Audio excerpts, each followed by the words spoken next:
What's up YouTube, Demi here with Demi Splains on how to make literally any build in the game into a Magic Find or MF character. MF is pretty talked about all the time in the Path of Exile community. It is widely regarded as the best way to make currency from grinding out maps and investing a lot of time and effort into doing those maps. Say you're doing, I don't know, 50 to 100 reps a day. If you get a bunch of quantity on your character, you get that much more drops, right? So I'm going to start from the very lowest budget. We'll start with like, say, I don't know, 5, 10 chaos or so, and then work your way up into really, really expensive endgame quantity items, okay? So as you can see, you can make a lot of currency with an MF character, right? So you're going to start with Sedima's Touch. These are your like really, really cheap starter gloves. They usually come with, I think, 12 to 16 quantity. You'll pay a chaos or 2 for them, right? Glove slot, easy. Easy, easy, easy. Next thing, Demi Splains, same thing. Go for the highest quant roll you can. I believe it goes up to 8% right now. So grab that, couple chaos max. If you don't want to use this, if you want to get some rampage as well, you can grab a Bisco's Leash. It gives quantity as well, some rarity per kill, per rampage kill, sorry, and you get Rampage. Rampage is a stacking kill streak buff, basically. It's a nice little counter of how many kills you have. Gives you some attack speed, some movement speed, damage, bonuses, and a bunch of cool stuff that happens when you get to kill stacks. Kind of fun to use. Not needed, but kind of fun. And of course, the boot slot, you can go for a Gold Worm. These are usually, they go up to about 20% quantity. They're just basic boots. These might cost you a couple chaos depending on the roll. Very, very simple to get, right? So that's your base items, super cheap base items. After that, if you want to invest a little bit harder, or if you want to spend more currency, keep going for that more MF, you can grab a Thief's Torment. These are, it only allows you to use 1 ring, but it's a really high resistance ring, gives you a bunch of life mana on hit, and it gives you quantity of items found, which is what we're looking for, right? So you can have 1 of these equipped. That's a good way to get more quant. If you have an empty ring slot in the other hand, you can put an unset ring or something along those lines in the empty slot, and you can still level up a gem in there, so you can still make currency with that empty ring slot, right? Now, if you have more currency and you want to keep investing, you can go for a pair of Venter's Gambles. A set of really good Venter's Gambles is going to run you quite a bit, but you're mainly just focused on getting that high quantity roll up to 10%, and then some resisting life is great. But don't worry about much, just get 10% quant, and then have 2 of them, so you're at 20% quant. Great, right? Easy. If you want to go even past that point, if you want to keep investing in this character, you want to keep grinding out your currency, keep mapping, making infinite X, whatever it might be, you go for a Bisco's Collar or a shaped quant amulet. Either one. If you're doing a lot of normal maps with a lot of normal mobs, then you can run for Bisco's, highest quantity of items found by slaying normal enemies as possible. I believe it goes up to 50% currently. And then if you want to get a really, really good shaper amulet, this one's kind of whatever, but right, you can get up to 10% quant here.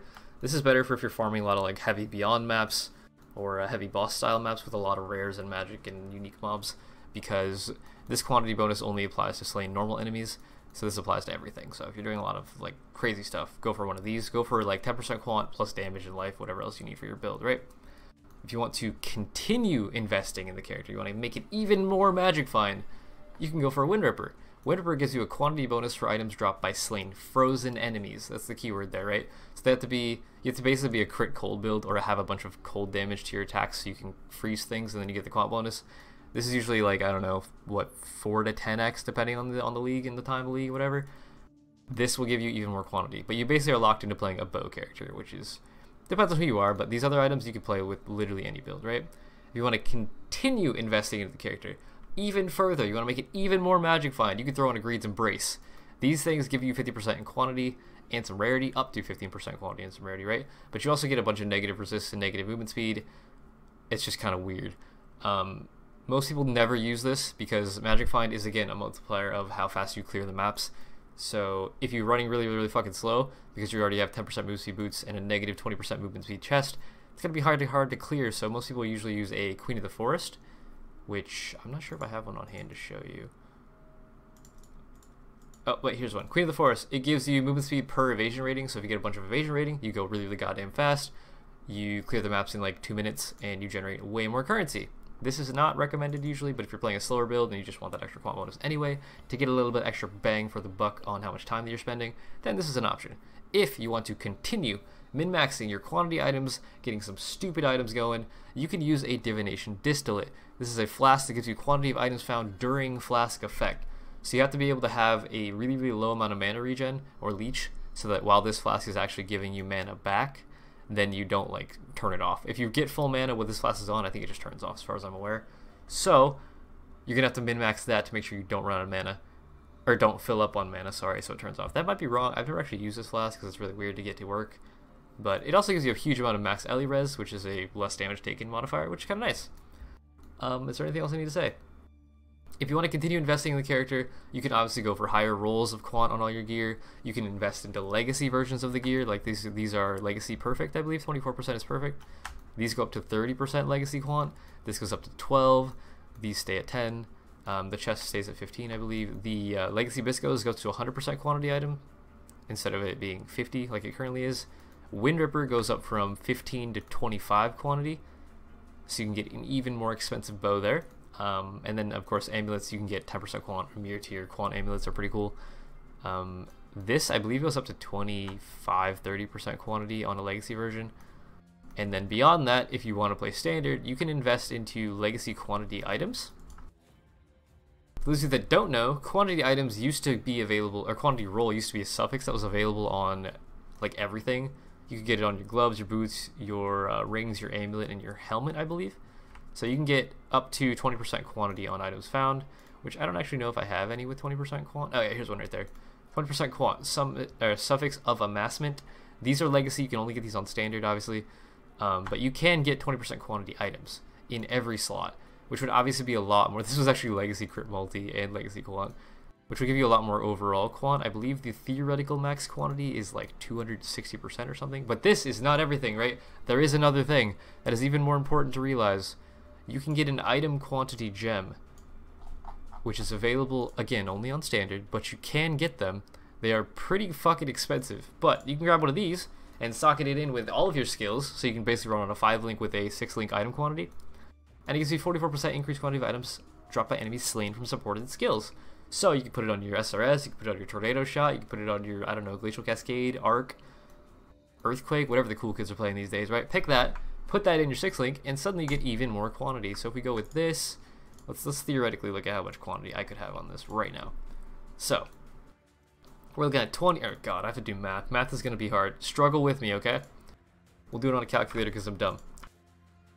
44 from the gem, 100 from the biscos, if you kill it, whatever, right? 15 from the chest, 10 from 2 rings, 30 from boots, 24 from gloves, 25 from Wind Ripper, and let's say we do, did I do 12 from this? I don't think I did. 12 from the belt. There you go, 270 quant. I don't know if I did the quant on the belt or not, whatever. You get the point, right? It's very simple to do to start out with, though. This is obviously endgame and extreme min-max standard, right? And you're more or less left with, what do you have after this? You have a quiver and a helmet. I guess you'd be wearing a quant helmet with that, so you get another 20% quant on your helmet to 290 quant. It's kind of dumb. And then you just kind of farm. So that is 290% more quantity of items dropped when you kill anything, right? And it's kind of hard to understand how much that actually is, but imagine if you just dropped like 100 wisdom scrolls from clearing a map, you would instead get like 390 wisdom scrolls. Or 200, I don't know. Math is hard. Math is done. Don't worry about the math. You understand what's happening here. You just equip some basic chaos items. If you farm a lot of maps, you get more currency, you can buy more chaos items, and then suddenly you can just farm like crazy, insane person and do 200 burial chamber maps every day for an entire 3-month period, make like a bajillion exalts, and just have fun with it from there, right? I've been asked a lot about making an MF character. I don't personally ever MF because I don't do a lot of maps. All of my crafting currency, or sorry, all of my currency comes from crafting items for sale, which is what you see in all of these tabs. This is all stuff that I've crafted. So yeah, that's how I make my currency. But if you want to farm a lot of maps, if you enjoy farming maps, if you enjoy farming for currency that way through 6 sockets and chaos drops and all that's good stuff, this is a great way for you. Personally, I just like crafting. So I craft things like abyssal jewels, which you can see is a lot of abyssal jewels. I've made, I don't even know, a couple thousand X off that. So that's another method of crafting. I will link that, or method of making currency. I'll link it as a video in the description of this on how to make currency through crafting, and like the methods of crafting, the thought process behind it, whatever. If there's also a billion crafting videos on my YouTube, probably actually like 500 of them or so. So if you want to look at videos to learn how to craft and make currency that way, feel free to check those out. But I do hope this helped you guys learn how to make a basic Magic Find character and how to min-max it in endgame. Obviously, you can make a lot of currency. But if you want to help support me in what I do, you can consider subscribing, like the video if you did enjoy it. Leave a comment on your favorite maps to farm, maybe. That'll be a good thing to let people know. There's a lot of different kinds of maps you can do for div cards and whatnot, or just straight up currency drops. And if you want to help support me, you can check out my merch store in the description, or come subscribe to me on Twitch and watch the stream there. You can also join our Discord server if you want to get price checking, build help, I don't know, crafting advice, show off your items with PvE, whatever it might be. You can come hang out on Discord. Anybody can join. It's totally free. No commitments, whatever. All the links are in the description of this video. But I do hope you guys enjoyed. I will see you in the next video, and that'll be Demi out.